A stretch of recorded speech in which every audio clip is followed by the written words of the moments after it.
Lovely, Welcome guys. back to Seagulls Social, Season 3, Episode 25.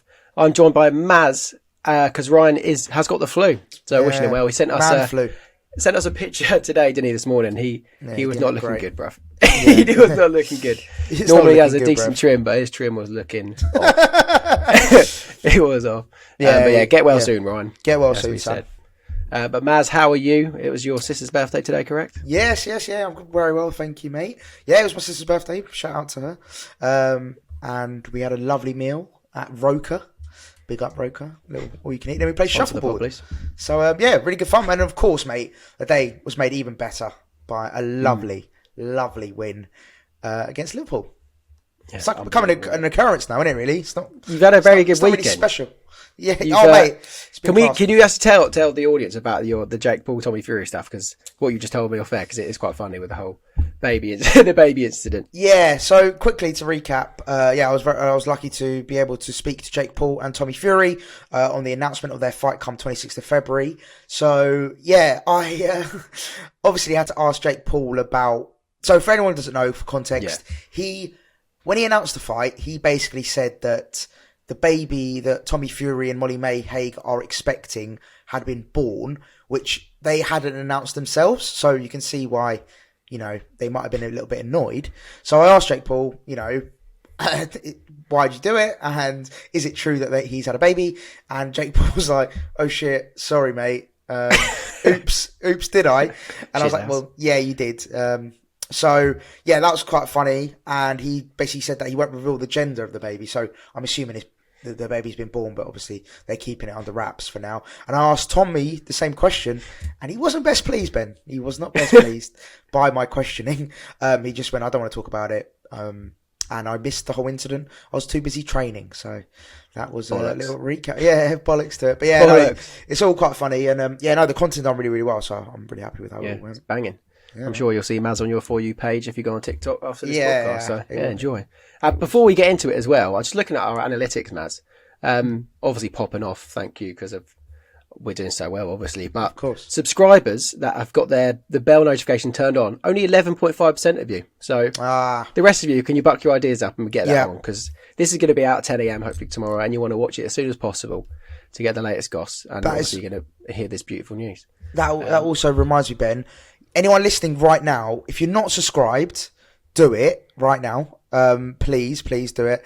And also, if you're not following us on any kind of, if you're listening to this, of course, on Apple and Spotify, make sure you're following, turn on your notifications, all that jazz. Because it does actually. I have noticed actually we're getting quite a few views now, aren't we, Ben? We're getting roughly around 3K views per video, which is incredible. We really appreciate the support, of course. Those Brighton/Chelsea fans are now slowly being converted into Brighton fans, and we're getting a few more views. But it would be lovely if you guys could subscribe and comment and just engage with it, because genuinely it does mean a lot to us, and it does help us grow even bigger and hopefully we can be better and bigger and get some more guests on and make the pod even better, really. So we do need to get a special guest on soon, don't we? Obviously we had AGT, but we got a few lined up actually. It's just we need to get them dates. Yeah, that's true actually, in the can. But speaking of last thing of subscribers, only 52.5% of people watching aren't subscribed. So even if we can get that just down to 40, that'd be brilliant. So please. If you aren't subscribed and you're watching, what are you doing? Come on, help the brothers out. But speaking of brothers, Brighton Hove Albion are through to the 5th round of the FA Cup. Unbelievable. Beating Liverpool once again at the Amex. Twice in a couple of weeks or 15 days. It has been an unbelievable time to be a Brighton fan. Although at the beginning of the match, it looked a bit shaky. It was quite end to end, didn't it? Wasn't it? So it could have been anyone's game. I wasn't as confident going into it. I did think Liverpool were probably going to bring it a little bit more because of the embarrassment that they did suffer, 15 days ago or whatever. And literally straight away, Lewis Dunk clears the ball off the line. Maz, can you talk to me about that? Yeah, no, I think it was classic Dunk, wasn't it? We've seen him do it time and time again. He loves that little sweep off the line. The one where he just sort of I don't know how to explain it, but when he's on his back and he just sort of kicks it out. Is that one against Man City? Do you remember that? Last season, the season before, that was insane. Yeah, it was just reminded me classic Dunky, and that's the kind of player, centre-half, that is so valuable to the team where, you know, that should easily, I'd say it was a cross from Salah, let's be real, it wasn't a shot for me. But yeah, Mo Salah looked like it was going in and he's just, you know, taking it off the line. So, and that was really key, I think. That set the tone of what was to come later on in the game. I know it was a tight game, but I think that sets the tone. And those kind of chances where, you know, sometimes we see these goals, they go in and we're like, oh, how unlucky is that? You know, why has that happened to us? We seem to like not have the rub of the green. And then for that, you know, and also our goal, we'll talk about it, I'm sure. I was going to say, yeah. Yeah, the first goal, of course, our equaliser, you know, we got very lucky with that. But yeah, like I said, we'll get onto that. I think we used all our luck tokens for that, but I don't remember us ever being that kind of lucky and getting goals like that. Like you said, it's always us conceding goals like that.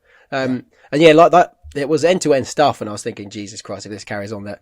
And every time Liverpool went on the attack, I thought, God, they're going to score. They looked very threatening. They're very pacey. And Lewis Dunk and Adam Webster looked very, very slow in comparison, obviously, because they've got rapid forwards. But then at the other end, another ball was cleared off the line. This time, I think a Solly March crossed the ball in. Danny Welbeck caught an absolute sitter. Absolute sitter. For an experienced striker, you think he'd know he'd know where the ball is. It should be second nature and he could just get it on target at least. But just swipes his leg at it and completely misses it. The ball falls to Evan Ferguson, who, to be fair, would have been a great finish, but for Trent blocking it off, clearing that off the line as well, it would have been a decent finish in front of the away fans. And we would have been 1-0 up. But yeah, I can't believe Danny Welbeck. I've got it down as a Danny Welbeck sitter rather than an Evan Ferguson miss. I don't want to give him too much stick, because I know historically I have given Danny Welbeck a lot of stick. But yeah, I think it's, yeah, I don't know. I don't want to be too harsh on him. Maybe he should have done better. He probably could have done better. But, you know, ultimately, when the full time whistle was blown, we did win the game. So I won't go into him too much on this one. Yeah, fair enough. Yeah, that's a good point. Maybe if we lost, it'll be a bit different. Yeah. But yeah, I'm sure we'll be scoring again very soon, hopefully, because that goal against Joe Gomez a couple of weeks ago was unreal. Talking of goals, in the last 5 games or 6 games, we must have scored a ridiculous amount. Because I remember, was it 17 after 4 recently? Was it something like that? Was it 17 goals since the World restart? That was it. World Cup, wasn't it? Yeah, that was it. Yeah, the most in the Premier League. So we must be on what, 9? I think we've got the most away goals in the Premier League as well. That's mad. Actually in the division, not since the restart. I believe so. It's outrageous. But then obviously Liverpool then kept attacking, and I thought, yeah, they're going to score. Then Harvey Elliott, even though he was offside, nearly scored, but for an unbelievable Tarek Lamptey tackle, proving why we really don't want to have to loan him out to Sporting Lisbon, where he's been linked with. He was my man of the match. Now, I think he was. Has it? That's good. Yeah, he was my man of the match. I know Ali McCoy gave it to Lewis Dunk, and I can see why, but Tarek Lamptey was incredible, I think. And yeah, he's still proving his worth, why he's an important player for us. I was about to say, I think I would hate to see him go, just because, again, I know I talk about squad depth a lot, but I think we can't afford, because obviously we had a lot of outgoings, and again, we'll come on to that, obviously, potentially Caicedo leaving as well. Just the fact that, again, at right back, really, we've only got Veltman. If, you know, Tarek Lamptey was to leave. So, yeah, I just wouldn't be a fan of that unless we're looking to replace him and bring someone else in. I know he wants, you know, playing time and game time, but I think with the way Zerbi sets the team up most times, and, you know, the amount of games we've got as well, the FA Cup and the Premier League is, you know, he's going to be required. We're going to need him, I'm sure. And for example, if Veltman goes for a tough patch and has a, you know, bad run of form, bring Lamptey in, and you know, vice versa. If Lamptey goes through it a little bit, we can bring Veltman in. And I think it's just good to have that competition. And you know, Premier League players, I know for a fact, love the competition, because, funnily enough, I was speaking to Matty Cash about right back him and Ashley Young having a competition about, because obviously he's keeping up the team, and he's like, I love it, I relish it, I love the fact that, you know, I'm up against him, and it actually spurs me to do better. So I think Lamptey hopefully has that same mindset, and he's like, I'm gonna get up, you know, Veltman, an experienced, still Dutch international. You know, I can kick him off his perch, and I can be that number 1 right back. So yeah, I would love to see him stay. And I went off on a bit of a tangent there, but yeah, no, that's good. But yeah, I think we've spoken about it quite a lot. Where Lamptey, we've always said like he's not back to what he was and that sort of thing. But I think that today was a glimpse of the old Lamptey. Some of the tackles he was making and getting forward, taking on players. there was times where he literally like be running at a player and then knock the ball forward just to try and beat him for pace, which he's been very rarely doing. And yeah, we absolutely need him, even against Leicester when he came on. Great impact to even have on the bench, just that pace, so attacking. But yeah, if he does go, that'll be an absolute shame, even if it is just on a loan, because our squad is quite bare. Like even the commentator made a comment, shock obviously, about our bench compared to Liverpool's, of course, which is hard to compare. But he was saying how our bench looks very bare. Like obviously we had Andrew Moran on the bench, which is obviously would have been a great experience for him to come on. But there isn't there aren't unbelievable options on the bench. And I feel like maybe not as many game changers on the bench that we could do with. Yeah, I mean, I think just on that, I think you just have to look at Trossard, for example, how well he's doing at Arsenal now. Let's be real, he's done very well. I know he's only played a handful of games now, and he's made a few cameos here and there, but he looks like he's really enjoying his football at Arsenal.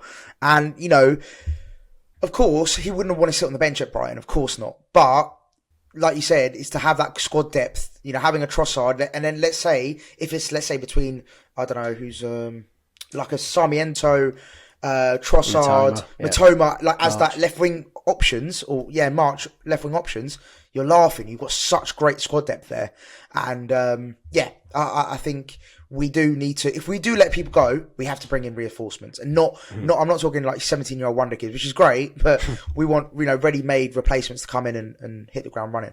Yeah, which is it's quite disappointing. To be fair, I think it was the day of Caicedo's statement, which of course we will talk about 100%. Zerbi did a press conference and he was saying how he doesn't expect there to be any ins and outs. So, and then obviously Caicedo's agent or him dropped that bombshell. Yeah, and I don't know. I would be surprised if we don't bring anyone in, like even Matvienko. I think that would be a great option. Just another attacker, that'd be brilliant. But speaking of, let's go on to Liverpool's goal. Yep. I just knew it was going to go in as soon as Dunkey was caught out of position. I think the ball came, I don't know who played the long ball, maybe it's Trent, a ball up to Salah. Dunk got in front of Salah and he was just caught out of position. And then obviously it was debatable whether was it a handball or not. I think it was dodgy because the ball's almost got trapped in between his forearm and his thigh, Naby Keita, where if it just hit his thigh, it would have bounced away. But because it got stuck in between the two limbs, the ball was in his control and dropped perfectly for him to then do a really good ball over to Mo Salah, I believe it was. Yeah. So, and then obviously Harvey Elliott was a great finish. But I just think, I don't know, it's a bit of a dodgy one. I don't know if you think it should have been disallowed maybe. Yeah, I mean, you could definitely make a case for it. I think a lot of decisions today were very questionable. I think, we saw a lot. Yeah, two. And again, we'll get onto it, but the two potential red cards, should have been red cards. And yeah, even that one, it could go either way. I think that handball, like you said, because of the way it, drops perfectly for him, that's an advantage. So yeah, you could say controlled it with his arm, basically. Yeah, exactly. I'm trying not to be biased, but that's all I saw with my eyes. Yeah. No, I think I'm in the middle with that one. It's like you can give it, and I can see maybe why it wasn't. But yeah, just go. I know this is massively harsh on Steele, but could he have done better? Maybe potentially. I know that's massively harsh, I think, but you got an arm to it, I think, and then it just kind of and it was just one of those sort of. It felt scrappy. I know it wasn't really scrappy, but it felt scrappy, and it was a bit. It took like an age for the ball to go into the back. It was one of them ones. It was one of them. A bit like Dunk's free kick. I don't know if you remember seeing that. Yeah, the one that dipped. The knuckleball. Yeah. Because he released a video on. Oh no, Brighton released a video on social media when we were out in Dubai, and he I think it was like 5 or so knuckleball free kicks he's done in a row, and we're like, cool. Yeah, unbelievable. And so when we got that free kick, to be fair, I think it was in the second half, but we'll go back to the first half in a minute. And then we had all those players lining up. You have McAllister, I think even Purvis, Estepinian, Gross, and Dunk were all lining up, or like around the ball, thinking, God, who's going to take it here? And then all of them start to slowly individually go and thinking, oh, only Dunk's left. So he's actually going to try and put that into practice. And the ball, oh, it's so funny. Even the commentators are creasing. I was creasing. It's just like the ball was just in the air for so long. It's just an absolute floater. Like there was a bit of a knuckleball to it, but it just floated in the air. I thought that was very funny. Even the commentators were cracking up, being like, trying to do a Cristiano Ronaldo, and they were saying, "Don't know what Ronaldo you're talking about." It was good. Donaldo. Yeah, Duncaldo, mate, a baller. And then obviously we get the most lucky goal I think we've scored in a long, long time.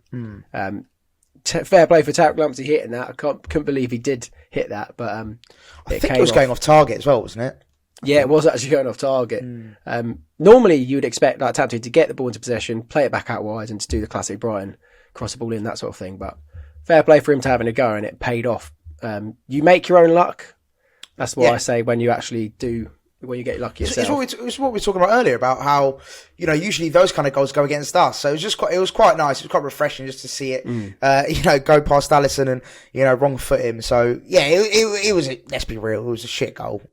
You know, it was a lucky goal we got. I think we really needed it. That was very, very key because we were kind of struggling to get any really good chances. Yeah. There was a couple of chances where we were playing the ball nicely along the edge of the box. I remember Mitoma doing a nice, fucking hell, what's the word? A nice, when you pass to someone, they pass it back. It's literally basically 1-2. 1-2. Oh my God. Jesus. Long day, yeah? Christ. Yeah, but actually it has been a long day. It's been a tough weekend. Yeah, he played a lovely 1-2 with Evan Ferguson. Evan Ferguson did a nice little layoff. But yeah, other than that, I think that we really, really needed that. And it obviously got the crowd up, which was very key. It was just quite funny seeing Lewis Dunk and Lamptey both knee slide, and I imagine Lamptey looking at Dunk like, "Why are you knee sliding? This is my goal." And Dunk looking at him and going, "No, it was my goal. It came off me, mate." I don't think Lamptey realised it had come off Dunk. I think he sort of just struck it and maybe with his eyes closed. Yeah, with his eyes closed. Like, well, no, and he opens his eyes and just hears the crowd going mad. But yeah, Dunky, yeah, it was given to Dunky, wasn't it, in the end? Yeah, it was given to Dunky, yeah. But let's move on to the second half. There wasn't really much happening. I think at the beginning of the second half, it looked like we were on top and we could potentially get a goal, and then Liverpool just turned it on. They brought on the big hitters of the past, like Henderson. I know he wasn't a big hitter, a couple of weeks ago when we played them, but they're experienced enough to change a game, and they definitely did. Even Milner, when Milner came on at right back, I thought Mitoma's going to have his pants down, but Milner actually managed to do a much better job than Trent. And as soon as he came on, Salah had a really good chance. I think Jason Steele was dragged out of position. Yeah. And then it was just it was pretty much all Liverpool. And it didn't look good for us. But then the first VAR or refereeing scandal that happened, Alexis McAllister's played through on goal. Konate, who's already on a yellow, I believe, literally, instead of shoving him with his shoulder, which you could get away with, he literally used his right arm and just shoves him over. Actually really hurt Alexis. Alexis was down on the floor for quite a while. And they just didn't give it. And they were saying that it wasn't a goal-scoring opportunity, which is why it didn't go to VAR. It wasn't in the penalty box, which is why it didn't go to VAR. But he would have been sent off, even if it was just a yellow. But it was a goal-scoring opportunity. I don't know what you think. Well, so this is the thing. Bare minimum, that's a yellow card. Bare minimum. So that's what I didn't really understand, is the fact that, you know, first of all, he's not made any attempt to play the ball. He just absolutely, you know, smashed into him to make himself feel better. And then, if you understood that reference, you're elite. And then, say that again. He smashed into him to make himself feel better. Just smashing so much to make me feel better. Yeah, that was awful. But it was I just didn't understand it. At a bare minimum, that's a yellow card. So, like you said, if he's on a yellow card, that's a sending off. Simple as that. And the only thing maybe you could argue, and I'm sorry if I got the player wrong, but I think it was Milner who was like tracking back behind him. If that's the only player you can say that he would have come back and, you know, potentially been able to stop McAllister prevent it being a goal scoring opportunity. That's the only way I can see it, you know, in their eyes. But this again comes back to the communication, and as fans being let know, like, did anyone communicate that? Was the referee said, look, this is why it wasn't a, you know, sending off. This is why it wasn't a yellow card offence. I just feel like it doesn't get communicated well enough. And that's what's the frustrating thing is, as fans, we're left, well, why wasn't that not a yellow card? We all think it's a clear cut Commentators yellow card. Are guessing. We're guessing. Yeah. You don't have Peter Walton in every single match going to him, unfortunately. He's a like BT. Yeah. I know he's boring, but he goes, we're going to go to Peter Walton. But it would have been nice to actually hear from him and understand why that wasn't given. And we're just left guessing. Yeah, and that's the frustrating thing.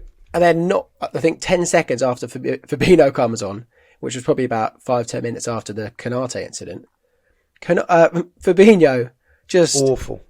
Horrendous tackle. Studs straight into the back of Evan Ferguson. Fabinho, like, he knew that he was getting sent off. Like, his face after, to be fair, his face after was really, he was like, and he was saying when he was walking away from the scene, so he was literally looking at he was literally looking at his teammates and like shaking his head like I'm finishing, I'm going off. And I don't know how they didn't. I think they looked at it and then still said no. They agreed with shambles the on-field decision. Like, yeah, that was actually an outrage. Like of all the decisions today, that was outrageous. Like such a shambles. That was such a horrible tackle. And Evan Ferguson left in crutches. Fingers crossed, it's not as bad as we hope. It is. So Evan, hopefully you have a speedy recovery. But that was an awful tackle from Fabinho, and it's just reckless, really. I know there's no ill intent. I don't think. I hope not. Anyway, it didn't look like it was. It just looked like poor. It's just a clumsy. Yeah, it was just a clumsy tackle, I think. And he's been terribly out of form, hasn't he, as well? So I think it's just all going against him at the moment. And yeah, it was a terrible tackle. It should have been a red card. Referee, you're a shambles. Sort your life out. They should look at the way players react. Even like if you're the culprit and you're reacting like you've done something wrong, then that should show the referee that he has done a red card. And also, like, how was the person on VAR looked at that and gone, nah, it's not a red card. So what? It's not a clear and obvious error. Like, how is that not a clear and obvious error? What's the rules anymore? I don't get it. Are we allowed to do that now? Is that okay? Yeah. Is that acceptable? Well, it was a nice, tasty game because Evan Ferguson was actually having like some really good battles, especially with Konate. Like he was, for an 18-year-old striker, I know he's a big lad, but he was holding himself well against. There were some big defenders and midfielders, and yeah, to go off like that was really, really disappointing. So yeah, like Maz said, just echoing that, like get well soon. I hope it's not serious. Too long or too. I believe it's not. From what I've read, I don't think it's a serious one. But he did leave on crutches, obviously, which is never good to hear. But maybe it was just precautionary. Who knows? And then. The man of the moment, the magical Mitoma. I actually can't get over how good he is. Even before the goal, that's like, I think that was the near assist for Solly March's chance in the second half. The outside of the foot? Oh, outrageous. Sexy. I think that was when Trent got dragged off after that, I think. But yeah, he is just incredible. And obviously the goal, so well deserved, especially, well, okay, not in terms of chances and possession potentially, because I think Liverpool might have edged it on that, but the fact they got away with murder twice just made it felt vilified, didn't it? Yeah, it did. The whole thing was justified after getting that late winner. Incredible.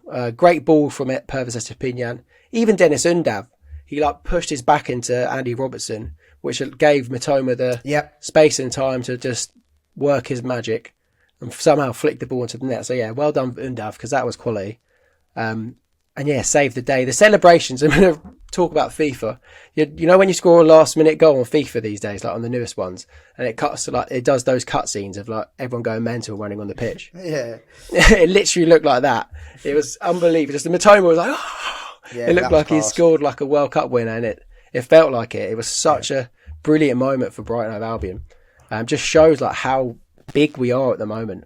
Knocking out Liverpool, knocking out the holders from the FA Cup with a last minute winner, running over to the Brighton bench. It was just in great scenes. And then VAR for once was on our side because Purvis was just onside. Onside, yeah.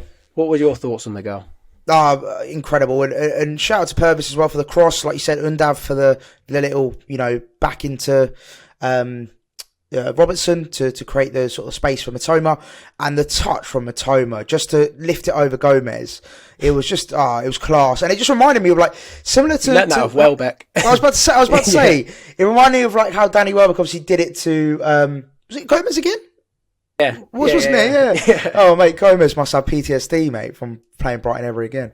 And Welbeck also done it to Gomez again that game. He didn't shoot, but he flicked over Gomez's head again. So it's just, he loves balls over his head. He's having a terrible time of it, isn't he? But yeah, just that little touch, it was incredible, and the finish as well. It's just under the pressure in the 91st minute. Yeah, it was just it just shows the caliber of a player we have on our hands. And look, I know it's going to break me to say it, but I just know that everyone's now going to be sniffing around him. They probably were a couple of games ago anyway, but it's just, and do you know what? I'm going to get into it now, because I feel like we've sort of wrapped up Liverpool, but I'm tired, Ben. I'm tired, mate. It's just deflating. When's the window going to shut, please? It's just deflating, man. Do you know what it is? I'm going to go on a bit of a little rant here, but look, losing players is inevitable. a club our size, let's be, very open and honest. We're Brighton Hove Albion. We're not one of the top 6 clubs. Players have ambitions to play in Champions League, Europa League, wherever it might be. And we can't offer them that at the moment. It's just facts. We can't compete with salaries. We can't compete with their wages. And managers as well, elite top level managers that are other clubs. Of course, Zerbi is quality and he's a top manager. But if you're going to compare him to the likes of Pep Guardiola and, arguably Mikel Arteta at the moment, you sort of can't. But, to see our key players just seemingly every time, it started from 2 years ago with Ben White starting it off, obviously Bissouma, Cucurella, Graham Potter leaving, Win Stanley leaving, other backroom staff leaving. The bus driver leaving. Obviously Trossard recently leaving. Now Caicedo doing what he done, or his agents doing what they done. There's talks of McAllister leaving, of course, at some point. There's talks of now Mitoma, potentially leaving at some point. Lamptey on loan. And it just feels like whenever we're getting somewhere, we're making progress, we're driving towards something, a goal. About to break the ceiling. Yeah. In Gus Boye's words. And it's just ripped away from us by, ultimately, bigger clubs putting in big offers, which ultimately we can't say no to because the player wants to leave. And if it's meeting our valuation, which again, a big shout out to Tony Bloom. I know we say it every time on the pod, but Tony Bloom, he does not budge. Unless you meet the valuation of his player, he will not sell. Simple as that. And I rate that so highly because a lot of other, chairmen will fold and they'll be like, actually, do you know what? Let's pun there as well. He's saying fold. Tony Bloom in a poker. Come on, poker player. Love that. Didn't mean to do that, but thank you, Ben. That was great. To wrap up my little, passage there. It's frustrating, but it's understandable why players want to move on. And, as a club, we want to generate as much money as we can. It's just, I think the timing of it all, when it happens, every time it's like Potter after we beat Leicester 5-2. Caicedo, it was a couple of days before Liverpool in a big FA Cup clash. It was like 10:30 at night. I'm about to go to bed and I start getting notifications. Sorry, I know it's Friday night, but I have shit to do in the morning. But yeah, like 10:30 at night, releasing a statement like that on social media. Obviously, a few days after getting new agents who want a quick payday. It's actually annoying that Ryan's not on here because I know he would absolutely love to rant about this and go ham on the agent stuff. So hopefully we do it justice for you, mate. Well, let's talk about the agents. Let's talk about the agents. Yeah, they've got into his head, in my opinion. They've got into his head.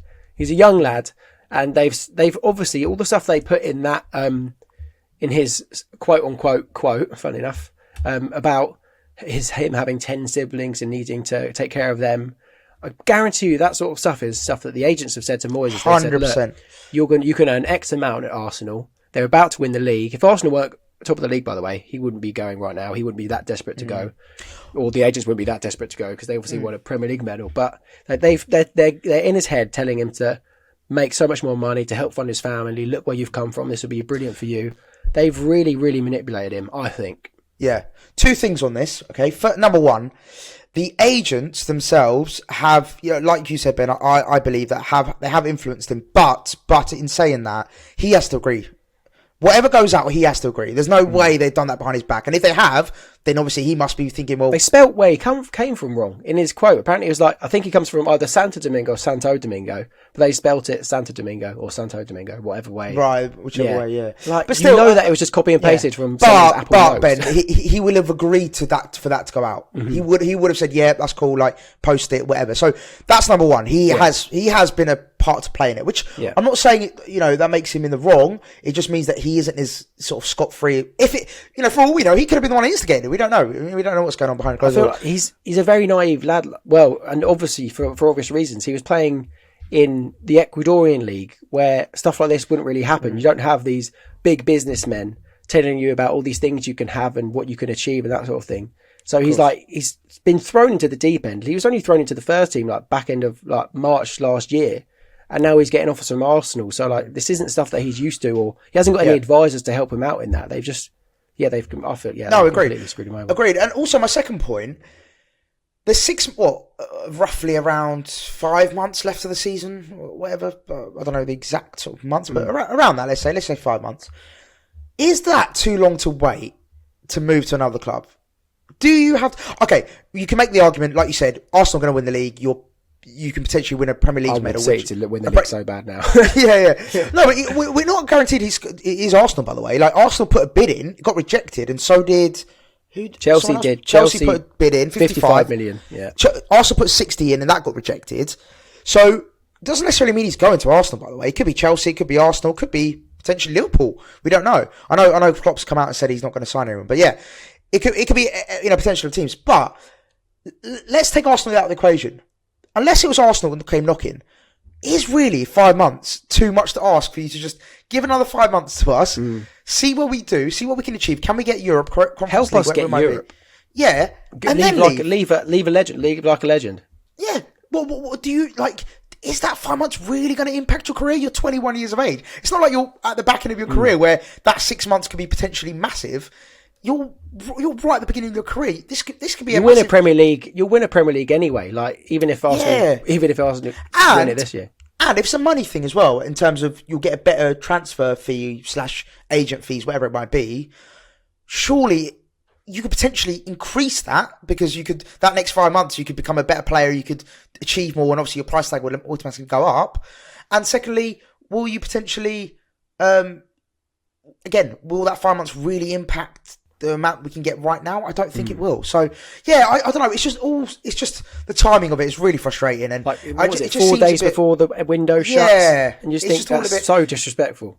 Yeah, disrespectful. I just feel like obviously as well with what happened with Trossard, now Caicedo. Is it like our players now feeling like we can do this now because Brighton will ultimately they will fold at some point down the line. We don't want to seem like a prison, which will then make players that are going to. No, that's what I'm saying. But like, imagine if you're the next youngster and looks at us going, "Oh, they're holding Trossard and Caicedo as prisoners. Maybe I don't want to use them as the stepping stone, because we are a stepping stone, aren't we? And we're getting these brilliant players because they know that we are very good at letting people go when the time is right, rather than just holding them hostage. But that's the thing. It's like we've shown our track record proves by the last 10 transfers that we don't hold people back, and we're more than happy for them to go, but.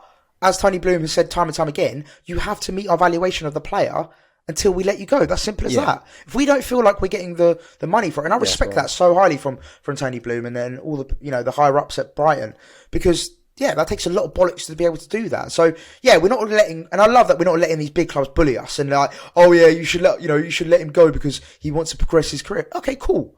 We're not saying he can't go, but pay us the money. And we'll let him go. Simple as that. It does frustrate me when I see that sort of, that mentality of we should be making the bigger clubs richer and we should just sort of, bow down to these clubs because they're the top 6 or big 6 or whatever. I saw one of the worst football takes I've ever seen in my life. Definitely for a long, long time. It was an Arsenal fan who was obviously upset because we've rejected a bid for Moises Caicedo, if Twitter loads. But he said something along the lines of, Brighton are so harsh to like bully us and that sort of stuff and reject these bids. I've got it now. Yeah, I don't understand. He's deleted it. Oh shit. Okay, wait. Let me quickly. No, but you know what it is with this? Yeah, it's like they have this. What's the word? Entitlement. Yeah, they think they're entitled just to be able to take anyone they want, whenever they want, who they want, at any price they want. That's just not, and I think we're one of the first clubs to actually stand up to them and say no. I managed to get a screenshot because I kept clicking on it, even though it said deleted tweet. But when I click on it, it would pop up for like 1 second, so I managed to screenshot it. Is it from Have Your Say the Arsenal Way? And he said, if clubs like Brighton want to overvalue their players and rip off buying clubs, it's about time the big clubs started getting a bigger piece of the TV money pie for compensation. No one is paying Sky to watch tin pot clubs like Brighton.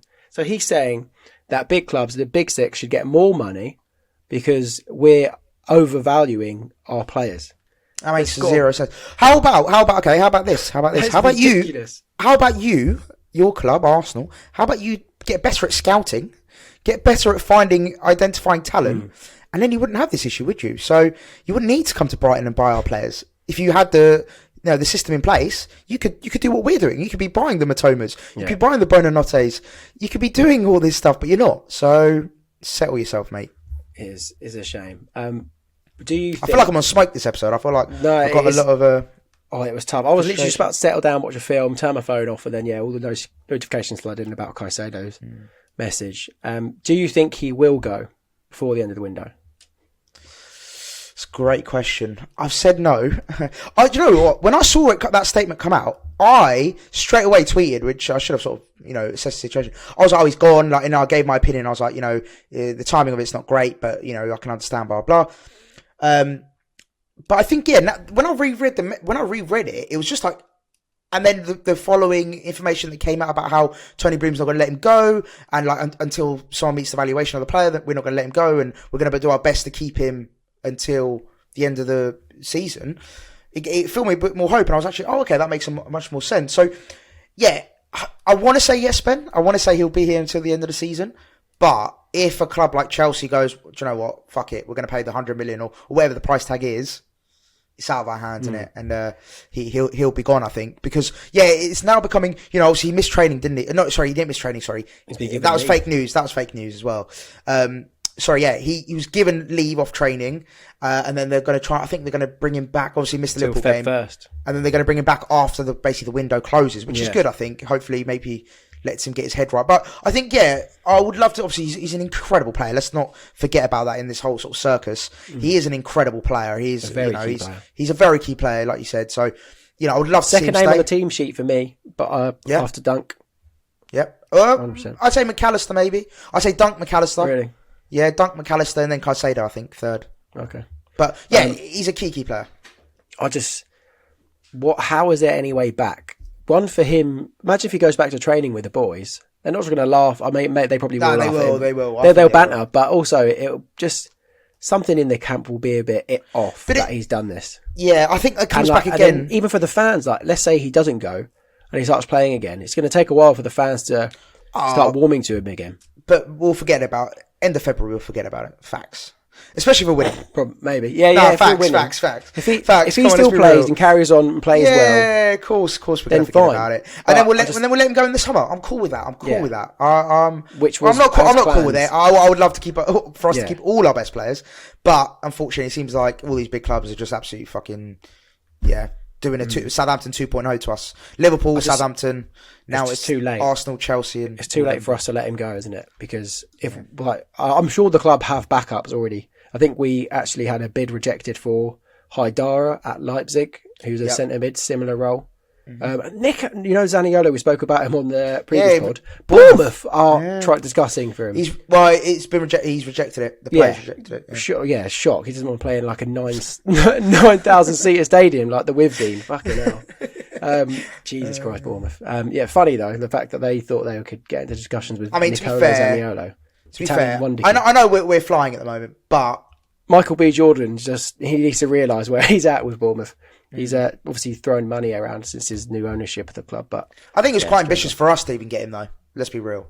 I don't know. Pushing for Europe. I think it's ambitious. Unless we qualify for Europe, it's ambitious in my opinion. I think more realistic than Bournemouth, but But my main point was I just don't know how we can replace Caicedo with a couple of days left of the window if he does end up going. I think that's why we've become so stern on it.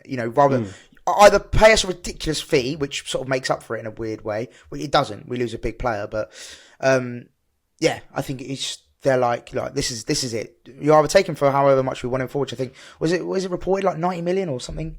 I think this is the fee that we want for him. Something like that. We'll see, Ben. We'll see. It's just annoying. Getting new agents in the window. He was never going to end well. It's inevitable, yeah. They were looking for a quick payday. Exactly. And they didn't realise they were messing with Tony Bloom. Yeah. Hopefully, I agree with you. Hopefully we keep him.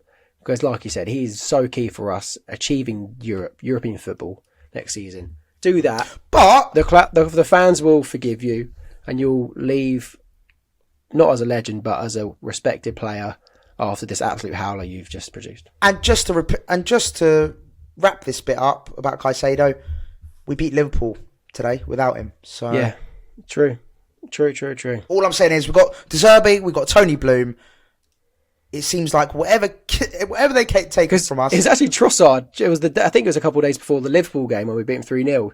The whole Trossard thing came out. Yeah, literally. And then we did get beaten. Yeah. Yeah, 100%. It seems like these two instances. Yeah, who's next? Who's going to say they want to leave it? Mitoma? Is it going to be Mitoma? I hope not, because that would really break my heart. I think that would really break my heart. Like I said, it would break my heart, but that would really break it. It was great to see. I saw there were some Japanese fans. He was running to some Japanese fans where Sarmiento and Caicedo were when he celebrated, and just thought, that's brilliant. Like how far we've gone. We've got Japanese fans, we've got foreign fans that are so invested in our club now, which is brilliant. Shows the level that we're at. But I don't think there's much else to say. Caicedo, please stay until the summer. Get us European football. Yeah. And we'll be happy for you to go. Mate. You've nearly earned your move, but just earn it that bit more. That would be really good for us. Yeah, just stay, mate. Stay. Come on. Anything else you want to say before we wrap up and go? No, mate. I think I've got a lot off my chest. I feel like that was a nice little therapy session, which I think all Brighton fans have needed in recent times. Obviously, the results have been class. Like, I can't complain about how we're playing. I think Zerbi's got us playing incredible football. We're getting the results, which is obviously key. And yeah, it's all.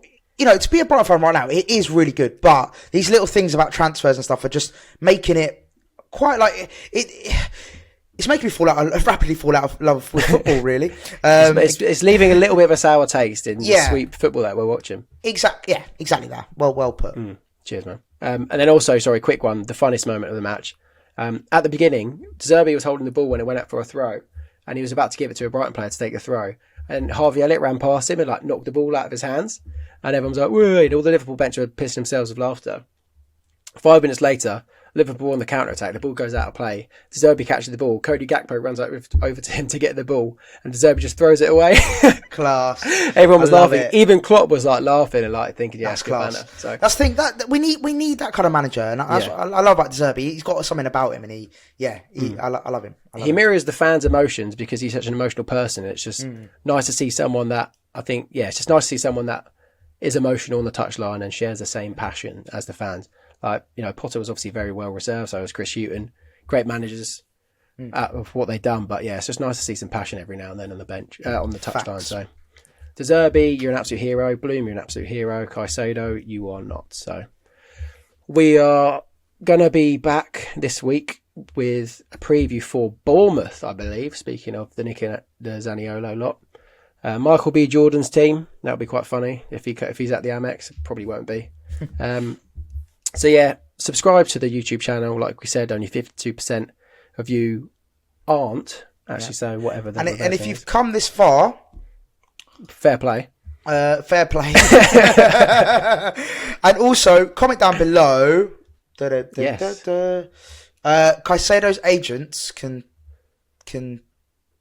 go away. That's the PG. That's the PG version, I think. Caicedo's agents. I think it's got to be something about the goings on. Caicedo. Caicedo is. This is really tough. Okay. This week we're going to let you be creative. Just put your best Caicedo agent slander. Yeah, slander you can. Yeah, love it. Yeah, love that. All right, cool. And if you're listening on Spotify and Apple, leave a review. I think you could do Q&A. You can actually leave questions on Spotify now, which is quite sick. So we've actually have some comments on Spotify, which is very nice. But we'll see you at Wembley as well when we win. Oh, Maz, that's your phone. We'll see you at Wembley at the semi-finals and final when we eventually get in the FA Cup and when we lift the trophy, of course, as well. Sorry, just quickly, sorry, we completely missed this. Quickly, Ben, do you think we can win the FA Cup realistically? Oh yeah, of course. That was a little segment we were going to do. Only City, Man United and Tottenham are left that are above us in the league. I think if we get to the semi-finals, that'd be brilliant. I don't think we can win it. It'd be brilliant if one of those three teams get each other, because then one of them goes out. That'd be really good. There's every play chance. Spurs. I'll 100%. They're not good. Yeah, we can beat Spurs. We can beat Spurs. Yeah, I would. Unless Harry Kane. Great. If Wrexham win their replay, that'd be brilliant. If we have them at ours, that'd be great. Ryan Reynolds at the Amex, that'd be jokes. I think semi-finals. It's realistic. It's actually looking realistic now. Yeah. What about you? Yeah, agreed. Semis for me. Cool. Semi. If we get to the semi, I'll have a semi. Peace out.